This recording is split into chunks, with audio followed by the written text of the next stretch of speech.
hoping for the best outcome for everyone. And essentially, I think Tory has proven through his extensive community service and the lives he's touched. You all saw today how extensive it is. This young man was not only a entertainer, he was also a philanthropist, hand in hand, as was testified today. It's unbelievable how many lives he's touched for the better, and how many people he's helped, completely being unselfish and trying to help others. And I'm sorry. I think that's something that is significant. I think the more lives you touch in a positive way should be weighed when judging the man. And we judge a person by what they've done their entire lives, not just in their worst moments and moments that they're not proud of.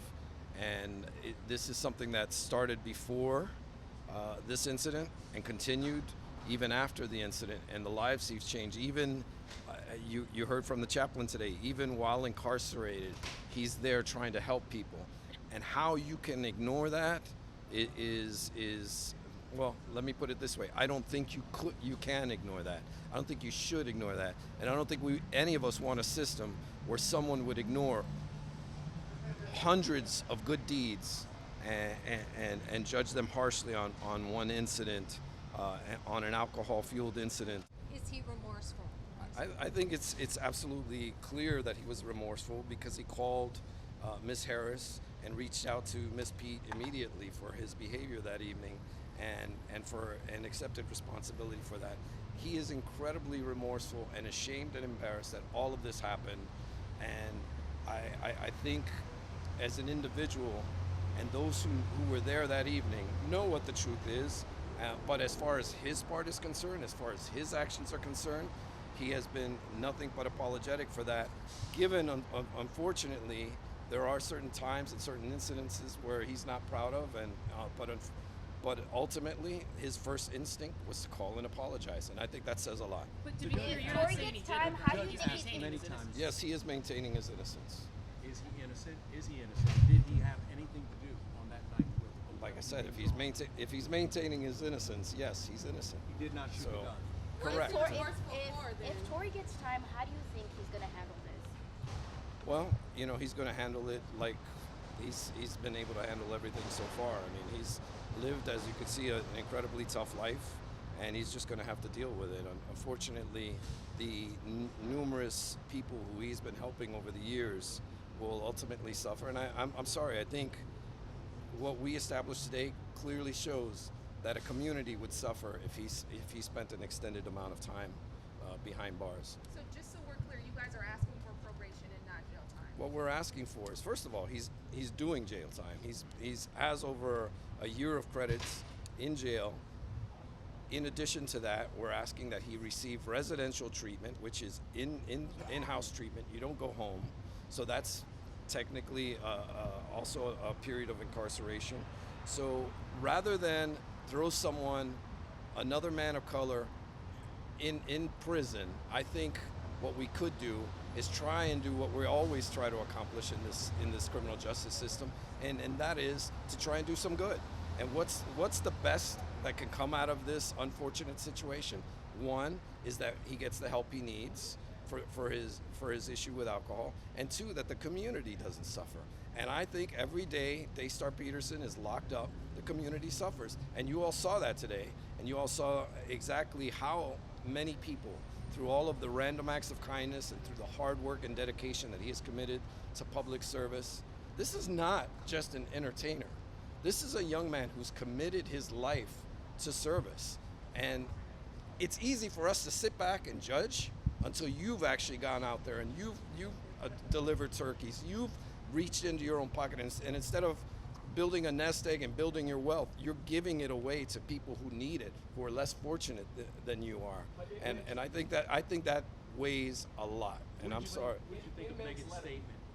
What did you think of Megan's statement? I think I have no comments. I don't represent Ms. Pete, so I can't really comment on that. Worst case scenario, what do you think the sentence should be if probation? As we've recommended, I think he should, one, the time that he served should be taken into consideration. He's on lockdown. He's in solitary confinement 23 hours a day. He can't even go to take a shower without chains. He's under these conditions. He's doing hard time currently because of his status, because of who he is. So if you're going to take who he is into consideration for his punishment, you should also take who he is into consideration of mitigation. So that is my position, and it's our position that he should receive the credit for the time he's done, the hard time he's done. In addition to that, we're going to be requesting a year of in-house treatment. That's 2 years there, and then the ability to continue doing the work that he's and the service that he's doing. If you want to make it a part of his condition of probation, go ahead and do that. I have no doubt, and I think very few people would have doubt, that this young man won't go out there and do more good, because he's proven he can do that. He's proven he's done it, and he continues to do it to this day. You say he's remorseful, but Meg's statement in her attorney's words today expressed 2.5 years of hell, and making statements that it's almost shifting the blame from the victim, in this case, Meg, to Tory. I mean, what do you make of that? Again, I don't represent Miss P, but what I do know is that she's been incredibly successful over these last 2 years. Her career has taken off beyond proportion. She's doing all kinds of wonderful things in the industry. She's making lots of money. She's enjoying lots of success. She's doing lots of she's a beacon in the rap community for the work that she's doing. In addition to that, she's doing things in physical fitness, and she's branding herself in a certain way that has been nothing but success. So, I applaud her for that, and I certainly think everyone should be applauded for their efforts and their hard work. If Tory's freed, I mean, how is Tory gonna feel? And what about all the time that he's already spent behind bars? As I mentioned, I think certainly he should be credited for it. And of course, he wants to get back to his family, to his community, and to all of those that he wants to continue to help. If Tory is maintaining his innocence, what is he remorseful for?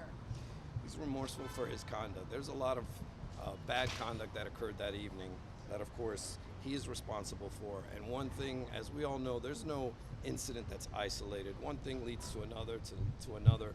And you heard a lot of talk today about nexus. That's specifically what we're referring to. I think when you peel back all of the layers, Tory is remorseful for his actions. He's embarrassed by his conduct, and his brand has taken a major hit, and it's something that he's going to have to repair and pay for as he tries to get his life back together. Nobody's going to let him out. He's not going to get let out tomorrow, and everybody's just going to be all so wonderful and accepting of him.